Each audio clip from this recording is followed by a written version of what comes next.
Salut tout le monde, on se retrouve aujourd'hui pour une nouvelle vidéo de biostatistique. Alors, elle n'était pas forcément prévue, mais Noé, tu m'as envoyé un message, tu m'as demandé si je pouvais faire une vidéo sur les variables aléatoires et j'ai dit pourquoi pas. Donc, juste avant que la vidéo commence, j'ai créé une page Instagram de la chaîne, donc Yanis Sama. Je vous mettrai le lien en description. Donc, je vous dirai les informations, donc quand est-ce que sortent les vidéos, sur quel chapitre elles sortiront. Vous aussi, vous pouvez me suggérer en message si vous voulez que je sorte telle vidéo ou telle vidéo en biophysique et en biostatistique. Vous invite fortement à rejoindre la page. Je mettrai aussi quelques posts en story, des QCM, etc. Donc n'hésitez pas à la rejoindre. On y va pour ce cours sur les variables, enfin ces exercices corrigés sur les variables aléatoires. On nous dit: une entreprise agroalimentaire fabrique des yaourts nature dont la teneur en calcium pour 100 grammes est distribuée selon la loi normale de moyenne mu et d'écart type 10 mg. On sait que 16% des yaourts fabriqués ont une teneur en calcium pour 100 grammes supérieure à 150 mg. Toute valeur lue dans une table sera arrondie au dixième près, parmi les propositions suivantes relatives à la valeur de mu, laquelle est exacte. Alors déjà, l'écart type, c'est quoi? Ça représente la dispersion des valeurs, donc de la variable aléatoire, autour de la moyenne. Exemple, on a une classe. Il y a un DS, la moyenne c'est 15. Si l'écart type est petit, faible, ça signifie qu'à peu près toutes les personnes de la classe ont une note autour de 15. Par contre, si l'écart type est élevé, ça veut dire qu'il y a une grande dispersion des valeurs. Certains ont 20, certains ont 15, certains ont 0. Ok. Donc plus l'écart type est petit, plus on se situe autour de la moyenne. On va commencer par traduire l'énoncé. Qu'est-ce qu'il nous dit? Il nous dit que la probabilité que dans notre yaourt, la teneur, que la teneur de notre yaourt, donc X, la teneur en calcium dans notre yaourt soit supérieure à 150 mg, donc je ne vais pas le noter le milligramme, est égale à 16%, 0,16. En gros, dans mon yaourt qui fait 100 grammes, la probabilité que j'ai plus que 150 mg de calcium, elle est de 16%. Nous, ce qu'on veut, c'est la moyenne, mu. Pour faire ça, je vais faire ce que l'on appelle une transformation de variable centrée réduite. Je vais centrer ma variable. Quand on dit centrer une variable, ça veut dire qu'on retranche la moyenne. Donc, P de x inférieur à la moyenne mu. Et ce que je fais à gauche, je le fais à droite. Donc, 150 inférieur à mu. Là, j'ai centré. Et, oula, et je réduis. Quand on dit réduit, on divise par la variance. Par mes variantes, donc c'est des sigma. Bon, il ressemble un peu à des 6. Ce que je fais à gauche, je le fais à droite, donc je réduis aussi à droite. Et ça, c'est égal à 16%. Là, déjà, j'ai fait apparaître ma moyenne. Maintenant, quand on a cette forme-là, ça signifie que notre variable est centrée réduite, je peux la noter x étoile. La probabilité que x étoile soit supérieure à 150 moins mu sur sigma, elle est égale à 16%. Maintenant, on va lire dans notre table. Pour faire ça, il faut qu'on comprenne déjà comment fonctionne notre table. Déjà, sachez que G de U, là, ce que l'on a noté là, c'est G de U. Ok? C'est pareil que notre G de U ici. Vous voyez, P de U supérieur à U. Là, la loi normale, elle est réduite. P de U supérieur à U. P de X supérieur à ça. En fait, c'est ça. P de X supérieur à X. Ok? Et ça, c'est égal du coup à G de X. Si jamais on veut vraiment bien faire les choses. Donc ici, c'est notre petit u. C'est ça ici. Ce que l'on trouve dans les valeurs que j'ai marquées, c'est ça. Ce que l'on trouve ici, c'est le G de U. Ok? Le G de U, comment on le lit? C'est ça plus ça. Nous, notre G de U, il vaut combien?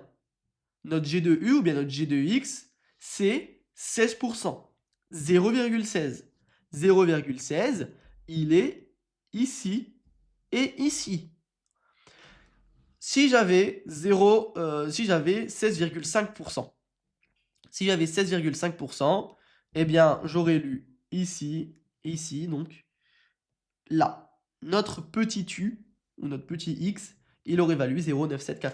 Sauf que nous, on n'a pas 16,5%, on a 16%. Bien 16%, c'est 16,0%, c'est ici. Donc notre petit u, il vaut 0,9945. Ici, c'est notre grand U. Ici, c'est notre petit u. notre petit u, il vaut 0,9945. OK? Maintenant, il n'y a plus qu'à résoudre l'équation. Ça nous donne que 150 moins mu sur l'écart type sigma est égal à petit u est égal à 0,9945. 0,9945, je vais l'arrondir, puisqu'il nous le demande d'arrondir à 0,1 près. Ça nous donne 1. Si j'arrondis, ça fait 1. Et bien maintenant, il n'y a plus qu'à isoler. Ça nous donne 150 moins mu est égal à 1 fois sigma. Je passe le sigma de l'autre côté. Alors sigma, je vais directement changer la valeur, c'est 10. C'est donné dans l'énoncé, ici. L'écart type est égal à 10 mg. L'écart type, c'est sigma. Ensuite, je vais passer le 150 de l'autre côté. Ça me fait moins mu est égal à 10. 1 fois 10, ça fait 10 moins 150. Moins mu est égal à... Donc là, c'est mu. Hein. C'est pas petit u, c'est mu. Donc mu, c'est la moyenne. Comme micro. Moins mu est égal à moins 140. Et bien maintenant, je divise par moins 1 de chaque côté. Ça me fait mu est égal à plus 140. OK. Donc, ici, la bonne valeur, c'est tout simplement la C. Et là, ces transformations de variables centrées réduites, c'est super important. Donc, si je réexplique comment on lit dans la table, nous, vous voyez que l'on a ici, donc là, si je vais transformer ici, alors, là, c'est notre grand U, ça, c'est notre petit u. Ok, la probabilité que grand U soit supérieur à petit u, c'est égal à G de U, G de petit u. Ok, et ça, c'était égal à 16%. Donc là, j'ai noté 2 fois 16%. Ces valeurs-là, retenez bien que c'est le petit u, c'est ça. Et ce qu'il y a autour, c'est le G de petit u. Okay. On avait, nous, notre G de petit u, ça, qui est égal à 16%. Eh bien, on se met à 16%, ce qui est ici et ici. On rejoint, ça nous donne cette valeur-là. Et ça, c'est notre petit u. Donc, petit u est égal à 0,9945, qui est égal à 1 si on arrondit au dixième près. Donc ça, c'est égal à 1. Et ensuite, on isole et on résout l'équation et on a terminé. Alors, on y va aussi pour ce QCM qui est un incontournable et qui tombe aussi quasiment chaque année. Donc, on nous dit, d'après les articles scientifiques publiés dans une thématique proche, on s'attendait à observer 10% de complications. On a observé 10 cas sur 25 patients, soit une proportion de 40%. Le tableau ci-dessous, présenté en 3 morceaux, représente pour chaque valeur. Bref, on s'en fiche de ça. En supposant que notre échantillon soit issu d'une population comportant 10% de complications, quelle était la probabilité d'observer parmi 25 patients 10 cas ou plus de complications? Ici, ça va être super important de bien lire et de faire attention quand on vous demande ou plus, ou au plus, ou au moins. Si je dis je veux au plus un enfant, ça veut dire que je veux maximum un enfant. Donc là, vous allez vous dire, il me prend pour un débile, je le sais ça. Juste pour vous dire de bien faire attention quand vous lisez, c'est vite arrivé de lire ou à la place de au, et vice versa. Donc, ici, on nous dit 10 cas ou plus. 10 cas ou plus, c'est minimum 10 cas. Donc, c'est 10 cas, 11 cas, 12 cas, 13 cas, jusque 25 cas. En gros, c'est P de X, la probabilité d'avoir plus que 10 cas, minimum 10 cas. C'est donc la probabilité d'avoir 10 cas, plus la probabilité d'avoir 11, 12, 13, 14, 15, jusque 25. Et bien maintenant, ça, P de X supérieur à 10, c'est P de X égale 10, plus P de X égale 11, plus P de X égale 25. Il n'y a plus qu'à ajouter les probabilités. P de X égale 10, c'est 0,0, bref, ça, plus tout ça. Et ça fait 0. Donc ça nous fait, à la fin, 0... Alors, j'arrive pas à prendre la gomme. Ça nous fait 0,00008. Bon, j'ai peut-être oublié un 0, mais bon, on s'en fiche. La bonne réponse, c'est la C. Ok.